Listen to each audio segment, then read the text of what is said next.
I'm Kevin Coleman with the Saddle Post, and I am with David Taylor, who just spoke to the Republican women of Ross County. It's part of a series of getting to know the candidates for the primary for Congressional District 2 here in Ohio. So, David, what did you tell everyone today at lunch? Well, today I introduced myself to the Women's Republican Club. It's a wide field, so I wanted to get out here and speak to the club and let them know that I'm a conservative Republican and here to address the issues that are facing our district and our country. Importantly, the border wall issues, the terrible inflationary problems, the problems in our schools, and Second Amendment concerns that are on people's minds, as well as infrastructure issues that affect the Second District, especially strongly with energy prices causing our take-home pay to be reduced when we have so much longer commutes to work, school, doctor's appointments, and just to get the things we need to live. Addressing the policies of the Biden administration that have made lives in this district so much harder. You pointed out that this is your first time running for office and possibly your last. Yes, I've never been a politically active person. It's just a situation that has arisen here that can't be ignored. I feel like I'm in a position to help, and if I'm chosen by the people of the Second District, that's what I'll do. I don't have other political aspirations. This is not me entering the political aspect of my life. I'll be going back to work if I'm not needed in Washington. And work is? Sardinia Ready Mix. It's a concrete supplier in Brown County. We serve Highland, Adams, Brown, and Claremont.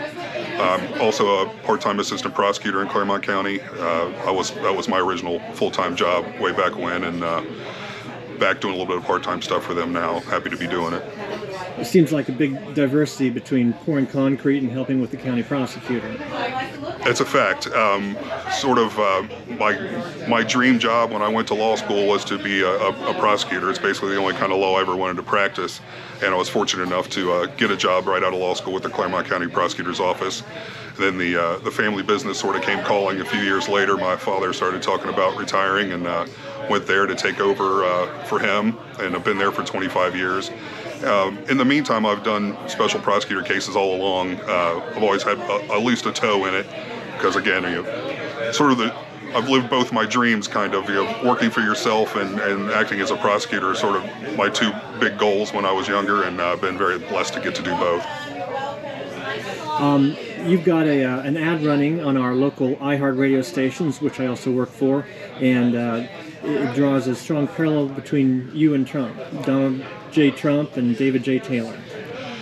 That's a fact, and not only do we have the same initials, we sort of have the same ambitions for the United States, that it be secure again in its borders, that it be an energy dominant, exporter of energy with affordable energy for its citizens, that inflation is back to being a non-factor, that our schools are back to teaching reading, math, and science, not critical race theory and anti-racism and things of that nature, gender ideology, and that girls play girl sports and boys play boy sports, as is was the norm until seems like 10 minutes ago, but all of a sudden it flipped on its head. So, yes, on our policies, I'd say we are very much in agreement.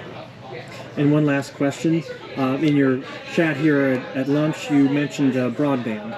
Mm-hmm. Yeah, I think it's a betrayal of the people of the Second District that they don't have reliable internet service and cell phone service. The cell phone service is a safety and health issue. Honestly, people can't get help when they need it.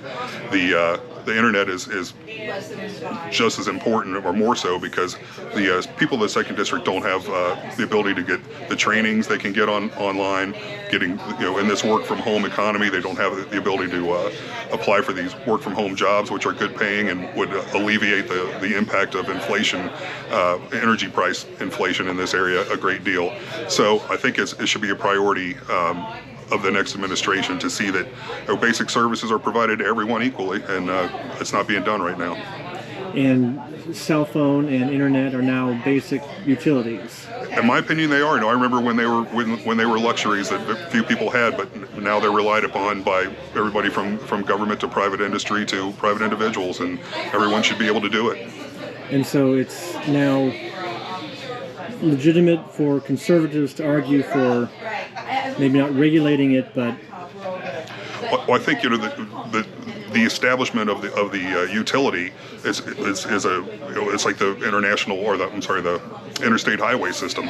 There's a legitimate federal government expenditure because it provides for the health and safety and the flow of goods and everything else at that time. But the basic infrastructure is something that our tax dollars should be paying for. You can't, it doesn't matter how wealthy you are, there are places in this district you can't obtain the service. And that's just an unjust scenario for everybody, from whether you're wealthy or not. And a lot of people in this district don't have the means to provide it for themselves.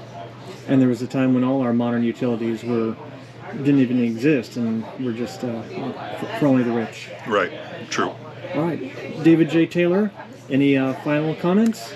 Glad to be out here, and it was a great lunch with the women's group, and I'll be happy to be back again soon. And how can people learn more? You can check out DaveTaylorForCongress.com on the web. All right, thank you very much. Thank you for your time.